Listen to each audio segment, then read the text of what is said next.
오늘의 말씀 요한복음 6장 1절에서 21절까지 말씀입니다. 그 뒤에 예수께서 갈릴리 바다 곧 디베랴 바다 건너편으로 가시니 큰 무리가 예수를 따라갔다.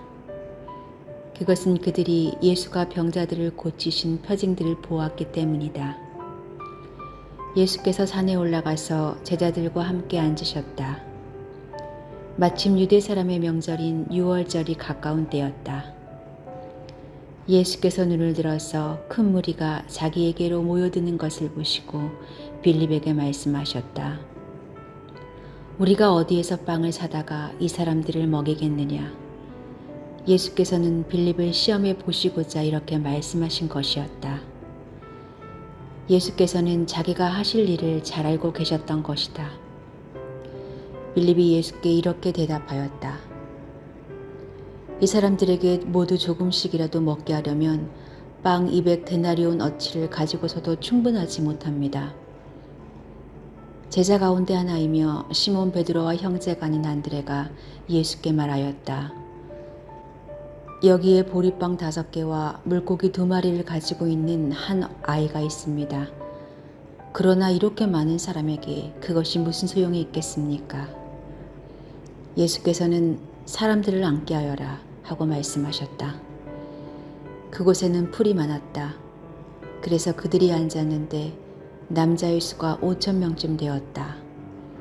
예수께서 빵을 들어서 감사를 드리신 다음에 앉은 사람들에게 나누어 주시고 물고기도 그와 같이 해서 그들이 원하는 대로 주셨다. 그들이 배불리 먹은 뒤에 예수께서 제자들에게 이렇게 말씀하셨다. 남은 부스러기를 다 모으고 조금도 버리지 말아라. 그래서 보리빵 5덩이에서 먹고 남은 부스러기를 모으니 12광주리에 가득 찼다. 사람들은 예수께서 행하신 표징을 보고 이분은 참으로 세상에 오시기로 된 그 예언자다 하고 말하였다. 예수께서는 사람들이 와서 억지로 자기를 모셔다가 왕으로 삼으려고 한다는 것을 아시고 혼자서 다시 산으로 물러가셨다. 날이 저물었을 때 예수의 제자들은 바다로 내려가서 배를 타고 바다 건너편 가버나움으로 갔다. 이미 어두워졌는데도 예수께서는 아직 그들이 있는 곳으로 오시지 않았다. 그런데 큰 바람이 불고 물결이 사나워졌다. 제자들이 배를 저어서 10여리쯤 갔을 때였다.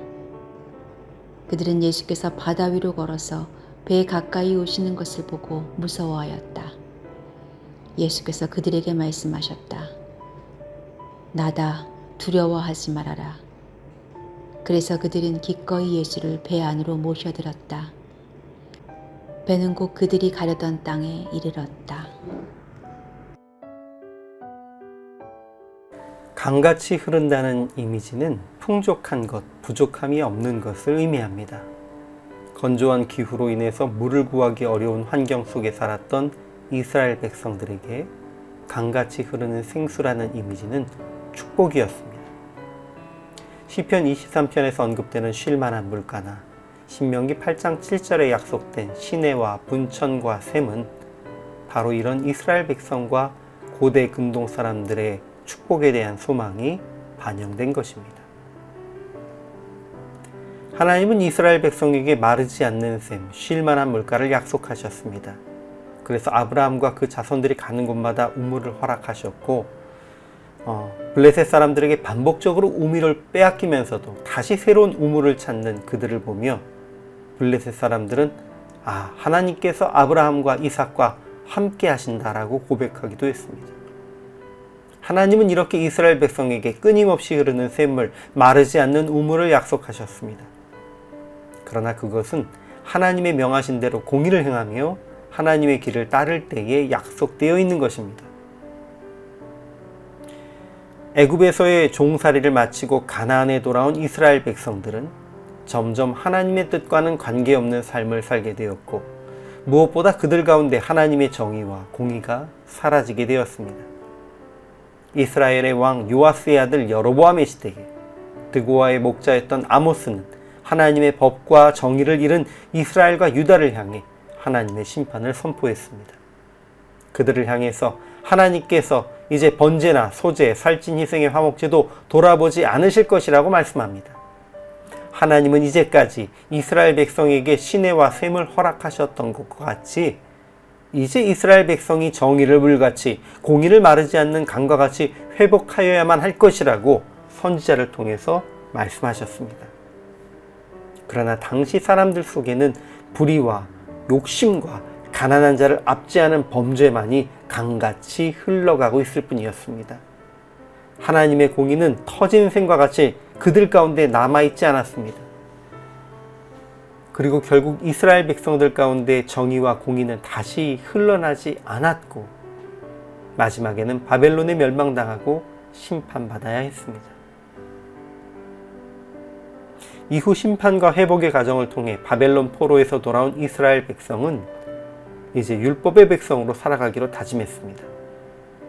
그러나 그들은 얼마 지나지 않아 율법의 온전한 정신인 하나님의 정의와 공의를 잊어버리고 그저 형식에 치우중하는 율법주의자들이 되고 말았습니다. 그들 가운데 진정한 생명이 없었기 때문입니다.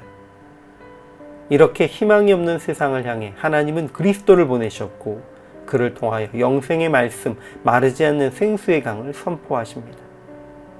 그것은 오직 성령의 임재하심을 통해 우리 가운데 솟아나는 기쁨과 그의 인도하심에 근거한 나눔과 하나님의 공의의 실현이 있을 것임을 의미하는 것입니다. 오병이어의 기적에서는 예수님 홀로 초자연적인 기적을 통해 5,000명을 먹이셨지만 성령의 충만함을 입은 초대교회의 성도들은 서로 자기의 것이라고 주장하지 않고 나눔을 통해 교회 안에 가난한 자가 없어지는 기적을 이루었습니다. 하나님께서 약속하신 생수의 강이 성령 충만을 통해 우리 안에 흐르는 것은 나 혼자만의 만족과 기쁨으로 끝나지 않습니다. 성령의 충만을 통해 하나님의 공의는 우리 삶 속에 실현됩니다. 생수의 강은 나를 만족시킴으로 끝나지 않고 우리를 하나님의 공동체의 삶을 시원하게 만듭니다.